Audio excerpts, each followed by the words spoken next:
What's happening, everyone? Just going to run you through the training that I had yesterday on Monday, today on Tuesday. So like I've said before, rolling into this meet prep for the USPA American Cup on February 8th at the LA Fit Expo, about 5 weeks out. So I'm in meet prep mode, which means Monday is heavy squats and deadlifts, Tuesday heavy bench with some overload slingshot work afterwards. Now, this is Monday's workout. I wanted to get some more volume in the T1 intensity range, so I selected 405. I did 3 sets of 5. That's a volume PR at weights above 400 pounds. My 5 rep max I think is 425 or 435, so this is a pretty decent amount of volume considering the intensity.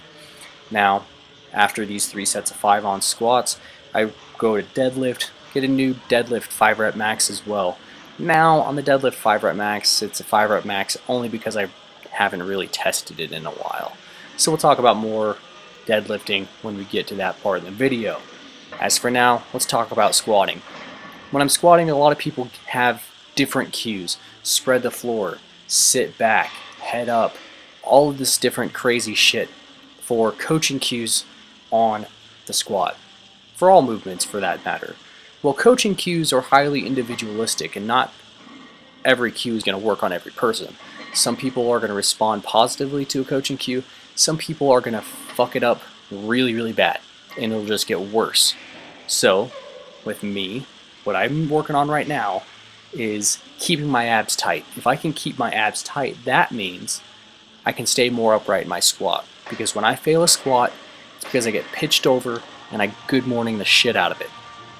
And rather than have effective strength coming from my legs, driving up through my torso into the bar, creating a vertical bar path, my butt will shoot way back behind me, the bar will go forward, over my head, I'll look like a goon, and I miss a squat.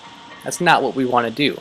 So for me, I try to stay as upright as I can by keeping my abs tight. The other thing I try to do is keep my elbows down. And I keep my elbows down because what I have noticed with me, and with some other lifters as well, is the further back your elbows drift behind you, the further they drift up, that angle of your upper arm is going to force an angle in your chest. So if your upper arm drifts way back behind you, your elbows get high, you're probably going to have some chest collapse. So I try to keep my elbows underneath me.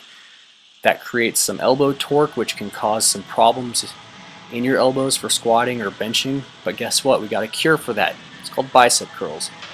So if you get elbow pain from squatting, elbow pain from benching, chances are you got weak ass biceps, and you get yourself over to the dumbbell rack and do a ton of hammer curls, because that's how I end every single bench workout, is with tons and tons of hammer curls. And you know what? They're doing great for me. This is the new 5 rep max on the deadlift. It's only 485. Previous 5 rep max is 475. I looked at my training log on the squatrack.com, saw that my 5 rep max was only 475, and so I figured, hey, why not get a new 5 rep max in a fatigued state. Fatigued because I had just done 3x5 at 405 on the squat. So this is that 485 set rather. This is the 485 set. Get it for 5 really ugly reps because, like I said, legs were tired. Even my low back was tired. That set was really, really hard, even though it wasn't that intense for me.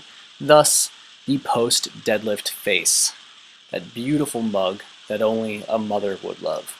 Well, my wife too. But not sure exactly why. Maybe it's the Rockies hat. I look pretty good in red too, so perhaps it's that. Today, benching. Working up to a new 5 rep max on a bench. This one, legit stoked about. Previous 5 rep max was 310. This today, right here, ladies and gentlemen, 3 plates, 5 rep max. Huge goal accomplished. Very excited about this. These are all touch and go reps. I'm doing 5 reps, people. It doesn't need to be paused. It doesn't need to be paused. If it's above 3 reps, like, just touch and go, baby. Just touch and go. Just want to go fast. 5 rep max on the bench. 315. 3 plates. Feels good, man. Feels really good. And this set was pretty damn clean, too. Very happy with the set. Let's talk about what's going through my brain when I'm benching. Biggest thing, lowering that weight under control.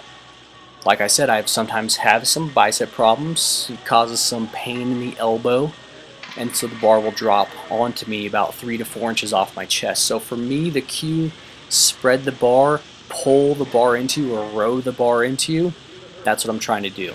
I'm not trying to create an excessively or overly slow eccentric. What I'm trying to do is just control the damn weight so I can keep it in the groove, slingshot or not. Because if I just let it drop onto me, it's done for. It drops onto me, my body's a limp noodle, I can't produce enough power to get that kind of weight off of me, and I'm stuck, and again, I look like a goon in the gym. You don't want that. So here, work up to 345 for a set of 3 on a slingshot. Was a little fatigued, so I just cut it there. I didn't want to do something stupid today with the slingshot. I'll save the 365 rep out for another 2 or 3 weeks from now. Feel pretty good about that. After the slingshot, go to my number 1 accessory lift for the bench right now. That's that legs up bodybuilder style bench press. Why is this my go-to accessory? Everything I talked about, keeping that tightness, preventing yourself from becoming a limp noodle under the bar when you're benching, this forces you into a super compromised position. You have very little stability. You've got no arch, got no leg drive, so guess what that means? It means your pecs, your shoulders, your triceps better be strong. Because if they're not, you're not going to be able to do this with a decent amount of weight. So right now I got 315 for a set of 5. This is 275, and I get it for 3 sets of 3. Paused, and all these reps are pretty damn hard. So it just goes to show you how a proper powerlifting setup and utilization of leg drive can seriously improve your numbers. So if you don't have a good setup, your bench is probably going to suck. But if you got a good setup, making your bench suck intentionally could be a good thing. And that's why I do the legs up, feet crossed, because it's helping me out. I hope you guys learned something new. If you did, like, share, subscribe. I'm going to sleep. Thanks for watching.